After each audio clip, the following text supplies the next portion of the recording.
అందరికీ నమస్కారం. ముందుగా వీడియోకి లైక్ కొట్టి కామెంట్ బాక్స్లో ప్రతి ఒక్కరూ జై శ్రీకృష్ణ అని కామెంట్ చేయండి. ఆగస్టు 16 కృష్ణాష్టమి పూజా విధానం పాటించవలసిన నియమాలేంటో ఈ వీడియోలో తెలుసుకుందాం. హిందూ మతంలో ప్రతి పండుగకు దాని సొంత ప్రత్యేకత ప్రాముఖ్యత అనేది ఉంది. శ్రీ మహావిష్ణు అవతారాల్లో ఒకటి శ్రీకృష్ణ అవతారం. దుష్ట శిక్షణ శిష్ట రక్షణ కోసం శ్రీకృష్ణుడిగా అవతారం దాల్చాడు. ఆయన జన్మించిన రోజును జన్మాష్టమి అంటారు. హిందువులు జరుపుకునే పండుగల్లో శ్రీకృష్ణ జన్మాష్టమి ఒకటి. ఈ రోజున శ్రీకృష్ణుని పూజిస్తారు, ఉపవాసాన్ని పాటిస్తారు. హిందూ పంచాంగం ప్రకారం ప్రతి ఏడాది శ్రావణ మాసం కృష్ణపక్షం అష్టమి తిథి రోజున శ్రీకృష్ణ జన్మాష్టమిని జరుపుకుంటారు. ఈ రోజున నిశిత కాలంలో భగవంతుడిని పూజిస్తారు. 10 అవతారాల్లో విష్ణువు 9వ అవతారం శ్రీకృష్ణుడు. ఈ రోజున శ్రీకృష్ణుడి బాలరూపాన్ని పూజిస్తారు. 2025 సంవత్సరంలో కృష్ణ జన్మాష్టమి లేదా గోకులాష్టమి ఏ రోజున జరుపుకోవాలో ఈరోజు ఈ వీడియోలో తెలుసుకుందాం. అయితే పరమ పవిత్రమైన శ్రీకృష్ణ జన్మాష్టమిని ఆగస్టు 16వ తేదీన శనివారం రాబోతుంది. ఈ కృష్ణాష్టమి రోజున శ్రీకృష్ణుడిని ఆరాధిస్తే సాక్షాత్తు ఆ శ్రీ మహావిష్ణువుని పూజించినట్లే. అంతేకాకుండా కలియుగ ప్రత్యక్ష దైవం శ్రీ వెంకటేశ్వర స్వామి, లక్ష్మీ నరసింహస్వామిని కూడా పూజించినట్లే. ఈ విధంగా కృష్ణాష్టమి జన్మాష్టమి రోజు ఈ నియమాలు పాటించినట్లయితే ఆ నారాయణుడి ఆశస్సులు, శ్రీకృష్ణుడి ఆశస్సులు మీపై, మీ కుటుంబం పైన తప్పకుండా ఉంటుంది. మీకు అష్టైశ్వర్యాలు, మంచి ఆరోగ్యం, సమాజంలో ఉన్నత హోదా, కీర్తి ప్రతిష్టలను ఆ శ్రీ మహాలక్ష్మి అనుగ్రహం కూడా పొందవచ్చును. కావున ఈ కృష్ణాష్టమి పండుగ పర్వదినాన అష్టమి గడియలు, కృష్ణాష్టమి ఎప్పుడు జరుపుకోవాలి, ఏ విధంగా పూజ చేయాలి, శ్రీకృష్ణుడిని ఎలా ఆరాధించాలి, ఏ మంత్రము జపించాలి, ఏ నైవేద్యాలు పెట్టాలి, ఏ వస్తువులు తెచ్చుకోవాలి, ఏ పనులు అస్సలు చేయకూడదు అన్నీ కూడా మనం ఈ వీడియోలో తెలుసుకునే ప్రయత్నం చేద్దాం. ఇంతవరకు వీడియోకి లైక్ కొట్టకపోతే వెంటనే లైక్ కొట్టి కామెంట్ బాక్స్లో ప్రతి ఒక్కరు జై శ్రీకృష్ణ అని కామెంట్ చేయండి. వీడియోని ఎక్కడ స్కిప్ చేయకుండా పూర్తిగా చూడండి, అప్పుడే మీకు అంతాను అర్థమవుతుంది. హిందూ మతంలో శ్రీకృష్ణ జన్మాష్టమి పండుగకు ప్రత్యేక ప్రాముఖ్యత ఉంది. జన్మాష్టమి 2025 తేదీ, అష్టమి తేదీ ఆగస్టు 15న 2025 రాత్రి 11:49 ప్రారంభమవుతుంది. అష్టమి తేదీ ఆగస్టు 16, 2025 రాత్రి 9:30 వరకు ముగుస్తుంది. పగలు తిథిని పరిగణిస్తారు కనుక ఈ ఏడాది శ్రీకృష్ణ జన్మాష్టమి వేడుకను ఆగస్టు 16వ తేదీన జరుపుకోవాల్సి ఉంటుంది. అందుకే జన్మాష్టమి ఉపవాసం 2025 ఆగస్టు 16 శనివారం నాడు పాటిస్తారు. ఈరోజు నిశిత పూజా సమయం మధ్యాహ్నం 12:04 నుంచి 12:47 వరకు ఉంటుంది. శ్రీకృష్ణ జన్మాష్టమి ఉపవాసం ఆగస్టు 17న ఉదయం 5:51 మీరు ఆచరించవచ్చు. శ్రీకృష్ణ జన్మాష్టమి వ్రతం రోజున నిశిత కాలంలో అంటే రాత్రి సమయంలో శ్రీ బాలకృష్ణుని పూర్తి నియమ నిష్టలతో పూజించిన తర్వాత రోహిణి నక్షత్రం అష్టమి తిథి ముగిసిన తర్వాత ఉపవాసాన్ని మీరు విరమించవచ్చు. అష్టమి తిథి రోహిణి నక్షత్రం ముగిసి సూర్యోదయం జరిగిన తర్వాత జన్మాష్టమి ఉపవాసాన్ని మీరు విరమించాలి. కృష్ణాష్టమి ఎప్పుడు జరుపుకోవాలి? సాధారణంగా జన్మతిథి జరుపుకున్నప్పుడు సూర్యోదయానికి తిథి ఉండేలా చూసుకుంటారు. అందుకే పంచాంగ కర్తలంతా ఆగస్టు 16 శనివారం రోజంతా అష్టమి తిథి ఉండడంతో ఈ రోజే కృష్ణాష్టమి అని నిర్ణయించారు. శ్రావణ మాసంలో అమావాస్య ముందు వచ్చే అష్టమి రోజు అర్ధరాత్రి జన్మించిన చిన్ని కృష్ణుడు మర్నాడు సూర్యోదయానికి గోకులంలో నందుడి ఇంట్లో యశోద దగ్గరికి చేరుకున్నాడు. అయితే వైష్ణవులు మాత్రం రోహిణితో కూడిన అష్టమిని కృష్ణాష్టమి వేడుకలు చేసుకుంటారు. పండుగలన్నీ తిథులను పరిగణనలోకి తీసుకునే నిర్ణయిస్తారు. ఏ రోజు సూర్యోదయానికి తిథి ఉంటే ఆ రోజునే పరిగణనలోకి తీసుకుంటారు. అయితే కొన్ని పండుగల విషయంలో రోజంతా తిథి ఉండడం ప్రధానంగా భావిస్తారు. ఈసారి కృష్ణాష్టమి విషయంలో ఆగస్టు 16 శనివారమే పండుగ అని పండితులు నిర్ణయించారు. అయితే ఆ రోజు సూర్యోదయం తర్వాత అష్టమి తిథి వచ్చింది. మన్నాడు ఆగస్టు 17 ఆదివారం సూర్యోదయం అయిన వెంటనే నవమి వచ్చేస్తుంది. అందుకే ఆగస్టు 16 శనివారమే కృష్ణాష్టమిని జరుపుకోవాలి. శ్రీకృష్ణుడి అవతారం. శ్రీకృష్ణుడు ద్వాపరాయుగంలో కృష్ణుడిగా అవతరించాడు. ఇది శ్రీకృష్ణుడి పుట్టినరోజు. మహావిష్ణువు యొక్క దశావతారాల్లో 8వ అవతారం శ్రీకృష్ణ అవతారం. శ్రీకృష్ణుడు నారాయణుడి అవతారాల్లో పరిపూర్ణవంతంగా కొలవబడుతున్నాడు. జగత్తులో ధర్మ క్షీణత కలిగినప్పుడు తాను అవతరిస్తానని భగవంతుడు స్వయంగా చెప్పాడు. అలా ద్వాపరాయుగంలో ధర్మచరణ క్షీణ దశకు చేరుకోవడంతో శ్రీ మహావిష్ణువు కృష్ణుడి అవతారం ఎత్తాడని పురాణాలు మనకు చెబుతూ ఉన్నాయి. శ్రీకృష్ణ అవతారం జన్మదినం మనకు చాలా పవిత్రమైన పుణ్యదినం. దేవకి వసుదేవులకు దేవకి 8వ గర్భంగా శ్రీకృష్ణుడు ద్వాపర కలియుగ సంధి కాలమందు శుక్ల సంవత్సరంలో శ్రావణ మాసంలో బహుళ పక్షంలో రోహిణి నక్షత్రంలో కూడిన అష్టమి నాడు అర్ధరాత్రి సమయాన కంసుడి చెరాసలలో జన్మించాడు. చాంద్రమాన పంచాంగం ప్రకారం శ్రావణ బహుళ అష్టమి తిథి. ఇదే రోజు రోహిణి నక్షత్రం కొద్దిసేపు చంద్రయుక్తమై ఉంటుంది. కృష్ణుని జన్మదినోత్సవ సందర్భంగా కాబట్టి దీనిని జన్మాష్టమి అని కూడా అంటారు. కృష్ణుడు చిన్నతనంలోనే గోకులంలో పెరిగాడు కాబట్టి గోకులాష్టమి అయింది. శ్రీకృష్ణ జయంతి, శ్రీ జయంతి అని కూడా పిలువబడుతుంది. ఇప్పటికే శ్రీకృష్ణుడు జన్మించి 5250 సంవత్సరాలు అయిందని అంచనా. ఈ రోజున చిన్ని కృష్ణుని భక్తితో ఆరాధిస్తే సకల శుభాలు కలుగుతాయని పురాణాలు చెబుతూ ఉన్నాయి. పూజా విధానం. శ్రీకృష్ణాష్టమి రోజున సూర్యోదయానికి ముందే తెల్లవారుజామునే నిద్రలేచి అన్ని పనులు పూర్తి చేసుకోవాలి. తలంటూ స్నానం చేసి పసుపు రంగు బట్టలను మాత్రమే ధరించాలి. ఈ రోజున గడపకు పసుపు కుంకుమతో పూజించి గుమ్మాలకు తోరణాలను కట్టాలి. చిన్ని కృష్ణ ఇంట్లోకి వస్తున్నట్లుగా పాదాలను చిత్రించుకోవాలి. మీ ఇంట్లో పూజా గదిలో శ్రీకృష్ణుని ఫోటో కానీ విగ్రహం కానీ ఉంటే చక్కగా గంధం కుంకుమతో బొట్లు పెట్టి పూలు పెట్టి దీపారాధన చేయాలి. మరి ముఖ్యంగా ఈరోజు శ్రీకృష్ణుడు తులసి మాల సమర్పిస్తే ఆయన చాలా మురిసిపోతాడు. తులసి అంటే శ్రీకృష్ణుడికి చాలా ప్రీతి కాబట్టి పూజలో తప్పకుండా తులసి మాల ఉండేలా చూసుకోండి. ఈరోజు శ్రీకృష్ణుని ఆలయానికి వెళ్ళి ఆ పరమాత్ముడి దర్శనం తీసుకుంటే సకల శుభాలు మీకు కలుగుతాయి. ఈ రోజున ఉపవాసం ఉండి శ్రీకృష్ణుని పూజించినట్లయితే చాలా మంచిది. అలాగే మీకున్న దరిద్ర బాధలు అన్నీ కూడా తొలగిపోతాయి. మీకు సంతోషం, అష్టైశ్వర్యాలు కలిసి వస్తాయి. ఈ రోజున చిన్ని కృష్ణుడిని 3 రకాలుగా ఆరాధిస్తారు. సూర్యోదయానికి ముందు, మధ్యాహ్నం వేళ, అలాగే రాత్రి సమయంలో ఈ విధంగా ఆరాధిస్తారు, పూజిస్తారు. మొదటి ఆరాధన ఈరోజు సూర్యోదయానికి ముందే శ్రీకృష్ణుని పూజిస్తారు. ముఖ్యంగా ఉపవాసం ఉండేవారు శ్రీకృష్ణుని ఇలా ఆరాధిస్తారు. రెండో ఆరాధన మధ్యాహ్నం 12 గంటలు, అంటే ఆ రోజు మురళీకృష్ణ జన్మించింది అర్ధరాత్రి సమయంలో కాబట్టి తమ కోరికలను నియంత్రించుకొని అర్ధరాత్రి తర్వాత ఉపవాసాన్ని మానేస్తారు. మూడో ఆరాధన ఈరోజు ముఖ్యంగా ఉపవాసం ఉండి రాత్రికి శ్రీకృష్ణ లీలలు కథలతో జాగరణం చేసి మరుసటి రోజున భోజనం చేస్తే చాలా మంచిది. అంతేకాకుండా స్వామికి సంబంధించిన అష్టోత్తరం, బాలకృష్ణ స్తోత్రం, శ్రీకృష్ణ సహస్రనామాలు, అలాగే భాగవతంలోని దశమ స్కందం చదవాలి.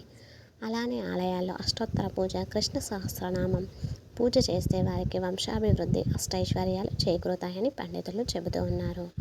శ్రీకృష్ణాష్టమి రోజున ఈ మంత్రాన్ని తప్పకుండా పఠించాలి. శ్రీకృష్ణ పరబ్రహ్మేణ నమః అనే మంత్రాన్ని 108 సార్లు పాటిస్తే చాలా మంచిది. స్కంద పురాణం ప్రకారం శ్రీకృష్ణ అష్టమి రోజున కృష్ణుని పూజిస్తే సకల పాపాలు తొలగిపోయి మోక్షం సిద్ధిస్తుంది.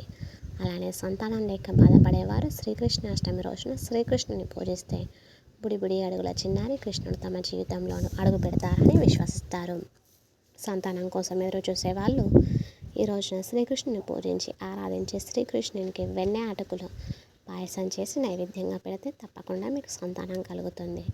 శ్రీకృష్ణునికి నైవేద్యాలు.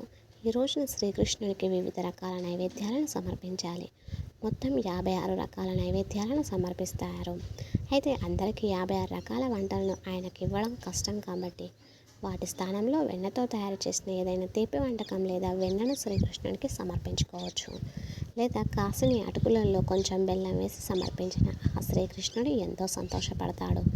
ఫలితంగా మనల్ని ఎల్లప్పుడూ సంతోషంగా ఉంచడమే కాకుండా మన కోరికలను ఖచ్చితంగా తీరుస్తాడు. శ్రీకృష్ణాష్టమి నాడు ఇంటికి ముఖ్యంగా తెచ్చుకోవాల్సిన వస్తువులు. మొదటి వస్తువు నెమలి, అంటే కృష్ణుడికి చాలా ఇష్టం. ఈ నెమలి ఈకల్ని ఇంట్లో పూజా మందిరంలో పెట్టి పూజిస్తే కృష్ణుని మహిమాలీలలు ఎంత ఉంటాయో ఊహించలేం.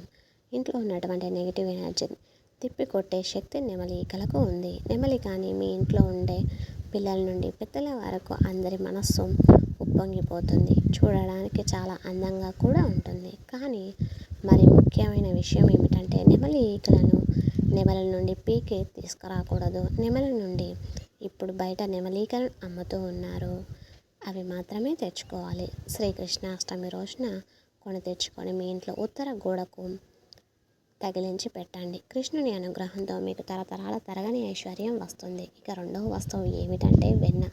ఆవు పాల నుండి తీసిన వెన్నె అంటే కృష్ణునికి చాలా ఇష్టం. కృష్ణాష్టమి రోజున స్వచ్ఛమైన వెన్నను బయట నుండి కొని తెచ్చుకున్న లేదా ఇంటిలోనే తయారు చేసుకున్న చాలా మంచి జరుగుతుంది. ఎందుకంటే వెన్న అంటే లక్ష్మీదేవికి చాలా ఇష్టం. శ్రీకృష్ణుడు దొంగతనం చేస్తూ ఉండేవాడు. అందుకే శ్రీకృష్ణుడిని వెన్న దొంగ అని కూడా అంటారు. కృష్ణాష్టమి రోజున ఎవరైతే వెన్నను ఇంటికి తెచ్చుకొని ఆ వెన్నను కృష్ణుడికి నివేదన చేస్తే తిండికి బట్టకు ధనానికి ఎలాంటి లోటు రాదు. పాల నుండి పెరుగు వస్తుంది, ఆ పెరుగు నిల్వ ఉంటుంది. పెరుగు నుండి వెన్న వస్తుంది, ఆ వెన్న 10 నుండి 15 రోజులు నిల్వ ఉంటుంది. కానీ ఆ వెన్నను కాల్చి నెయ్యి చేస్తే సంవత్సరాల పాటు నిల్వ ఉంటుంది. 3 గంటల్లో పాడైపోయే పాల నుండి ఏళ్ళ తరబడి పాడవకుండా ఉండే నెయ్యి ఎలా దాగి ఉంటుందో ప్రతి మనిషిలో కూడా అలా కృష్ణతత్వం దాగి ఉంటుంది. దానిని వెలికి తీయాలి అనే సందేశాన్ని పాలు, పెరుగు, వెన్న, నెయ్యి అందిస్తాయి. ఇక కృష్ణాష్టమి రోజున ఇంటికి తెచ్చుకోవాల్సిన మూడవ వస్తువు ఏమిటంటే వేణువు. వేణువు అని పిల్లల గ్రోవి అని కూడా అంటారు. పిల్లల గ్రోవి అనేది ఒక సంగీత వాయిద్యం. కృష్ణుడు ఎప్పుడు కూడా ఈ పిల్లల గ్రోవిని వాయిస్తూ అందరిని మైమరిపిస్తూ చేస్తూ ఉండేవాడు. సంగీతానికి రాళ్ళు కూడా కరిగించే శక్తి ఉంది. ఈ పిల్లల గ్రోవి శ్రీకృష్ణుడికి చాలా ఇష్టం కనుక ఈ రోజున పిల్లల గ్రోవి ఒకటి కొని తెచ్చి పూజ గదిలో ఒక రోజంతా ఉంచి మరునాడు ఎవరైనా సరే చిన్నపిల్లలకు గిఫ్ట్గా ఇస్తే అది చాలా మంచిది. 4వ వస్తువు తులసి మొక్క. శ్రీకృష్ణ జన్మాష్టమి రోజున చక్కగా ఒక తులసి మొక్కను తెచ్చి ఇంట్లో నాటుకుంటే చాలా మంచిది. మరి ఎవరి ఇంట్లో అయితే అసలు తులసి మొక్కే లేదో వారు ఈరోజు తులసి మొక్కను తెచ్చి తులసి కోటలో నాటుకోవచ్చు. కొంతమంది పూజ చేయడానికి కాకుండా కేవలం తులసి ఆకుల కోసం తులసి చెట్టును పెంచుతూ ఉంటారు. అంటే ఆకులకు పూజల్లో వాడుకోవడం కోసం ప్రత్యేకంగా ఒక చెట్టును పెంచాలి అనుకుంటూ ఉంటారు. అలాంటి వారు కూడా ఈరోజు తులసి చెట్టును తెచ్చి నాటుకోవచ్చు. ఇలా ఎవరైతే తులసి చెట్టును కృష్ణాష్టమి రోజున ఇంటికి తెచ్చుకుంటారో వారికి అష్టైశ్వర్యాలు లభిస్తాయి. అలాగే వారికి ఉన్న కష్టాలన్నీ కూడా తొలగిపోతాయి. చక్కటి ఉపయోగాలు కలుగుతాయి. మీ అప్పులు కూడా పూర్తిగా తీరిపోతాయి. అలాగే ఈ కృష్ణాష్టమి రోజు తప్పనిసరిగా తులసి ఆకులతో కానీ తులసి మాలతో కానీ కృష్ణుని అర్చించండి. మీకుండే కష్టాలన్నీ కూడా పోతాయి. రాజయోగం మీకు ఖచ్చితంగా పడుతుంది. ఇక చివరిగా 5వ వస్తువు ఏమిటంటే గోవు బొమ్మ. అవును, కృష్ణాష్టమి రోజున చక్కగా ఒక గోవు దూడ కలిసి ఉన్న ఒక బొమ్మను కానీ సింగిల్గా ఉన్న ఒక గోవు బొమ్మను కానీ ఇంటికి తెచ్చుకొని పూజా మందిరంలో కృష్ణుని ఫోటో దగ్గర పెడితే చాలా మంచిది. మంచి శుభ ఫలితాలు మీకు కలుగుతాయి. ఎందుకంటే కృష్ణాష్టమి రోజు ఎవరైతే తీవ్రమైన అప్పుల బాధలతో ఉన్నారో, తన సమస్యలతో ఎక్కువగా బాధపడుతున్నారో వారందరూ కూడా ఈ గోవు బొమ్మను తెచ్చి పూజా గదిలో పెట్టుకుంటే తప్పకుండా మీ సమస్యలన్నీ కూడా త్వరగా తీరిపోతాయి. అంతేకాకుండా ఈ రోజున గోవు కనిపిస్తే ఏదైనా ఆహారాన్ని తినిపిస్తే మీకు శుభాలు కలుగుతూ ఉంటాయి. అంతేకాకుండా లక్ష్మీదేవి పుట్టింది పాల సముద్రంలో కాబట్టి పాలు ఇచ్చే గోవుని ఈరోజు పూజించి ఆహారం పెడితే లక్ష్మీదేవి అనుగ్రహంతో పాటు అష్టైశ్వర్యాలను ఆ తల్లి ప్రసాదిస్తుంది. ఇక కృష్ణాష్టమి రోజున ఉట్టి కొడతారు. శ్రీకృష్ణునికి ఉట్టి కొట్టడం అంటే చాలా ఇష్టం. ఉట్టి కొట్టడంలో శ్రీకృష్ణుడి తర్వాత ఎవరైనా అంతటి మహాదేవుడు కృష్ణుడు. అందుకే ఉట్ల పండుగ అని కూడా అంటారు ఈ కృష్ణాష్టమిని. ఉట్టి కొట్టే సంబరం చిన్నారుల్లోనూ యువతుల్లోనూ ఉత్సాహాన్ని రేకెత్తిస్తుంది. ఇంటికి వెళ్ళి మట్టి కుండల్లో పెరుగు, పాలు, చిల్లర డబ్బులు సేకరించి దానిని ఉట్టిలో పెట్టి ఆ తర్వాత పొడవైన తాడుతో కట్టి కిందకి పైకి లాగుతూ ఉంటే ఆ ఉట్టిని పగలగొట్టడానికి వేరొకరు ప్రయత్నం చేస్తూ ఉంటారు. మొత్తానికి ఒకరిగా కానీ సమిష్టిగా కానీ ఉట్టి కొడితే వేడుకల్లో జరుపుకుంటుంటారు. అలాగే ప్రతి ఇంట్లోని బుడి అడుగులు వేసే బుడతలు శ్రీకృష్ణ వేషాధారణలో కనిపిస్తారు. ఇంతటి గొప్ప మహత్తరమైన శ్రీకృష్ణ జన్మాష్టమి రోజున శ్రీకృష్ణునికి పూజలు చేసి తర్వాత శ్రీకృష్ణ అష్టమిని ప్రతి ఒక్కరూ జీవితంలో సంతోషాన్ని, విజయాలను తీసుకురావాలని మనస్ఫూర్తిగా కోరుకుందాం. ఈ శ్రీకృష్ణాష్టమి నాడు అసలు చేయకూడని పనులు ఏమిటో కూడా ఇప్పుడు తెలుసుకుందాం. శ్రీకృష్ణ జన్మాష్టమి రోజున కొన్ని తప్పులు అస్సలు చేయకూడదని, కాదని చేస్తే కష్టాలు వస్తాయని, లక్ష్మీదేవి దూరం అవుతుందని శాస్త్రం చెబుతుంది. ఈరోజు చిన్నపిల్లలందరిలోనూ శ్రీకృష్ణుడిని చూడాలి. ఈరోజు అల్లరి చేసిన వారిని తిట్టడం, కొట్టడం వంటి పనులు అస్సలు చేయకూడదు. అలాగే పేద పిల్లలకు డబ్బులు కానీ, చాక్లెట్లను కానీ, బట్టలు కానీ ఇస్తే చాలా మంచిది. అంతేకాకుండా కృష్ణాష్టమి రోజున నెలసరిలో ఉన్న ఆడవారు ఎట్టి పరిస్థితుల్లోనూ పూజ అస్సలు చేయకూడదు. ఈ కృష్ణాష్టమి రోజున కృష్ణుడికి ఎంత ఇష్టమైన గోవులను కొట్టినా, హింసించిన తరతరాలకు తరగని దరిద్రం మీకు చుట్టుకుంటుంది. ఇంటికి అస్సలు మంచిది కాదు. శ్రీకృష్ణ జన్మాష్టమి రోజు భార్యాభర్తలు నిషేధం. అలాగే ఈరోజు ఎట్టి పరిస్థితుల్లోనూ మద్యము, మాంసము జోలికి అస్సలు వెళ్ళకూడదు. శ్రీకృష్ణాష్టమి రోజు తులసి ఆకులను ఆడవారు తుంచకూడదు, మగవారితోనే కొయ్యనివ్వాలి అని మీరు ఒకసారి చెప్పండి. ఈ తప్పు పనులను కృష్ణాష్టమి రోజు చేస్తే కృష్ణుడి కోపం వస్తుంది, మీకు దరిద్రం పడుతుంది. కాదని చేస్తే ఇంటికి అస్సలు మంచిది కాదు.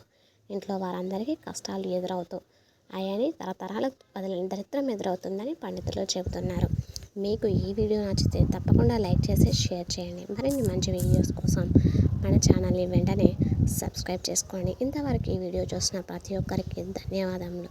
Please like the video, share the video and subscribe the channel and comment. జై శ్రీకృష్ణ.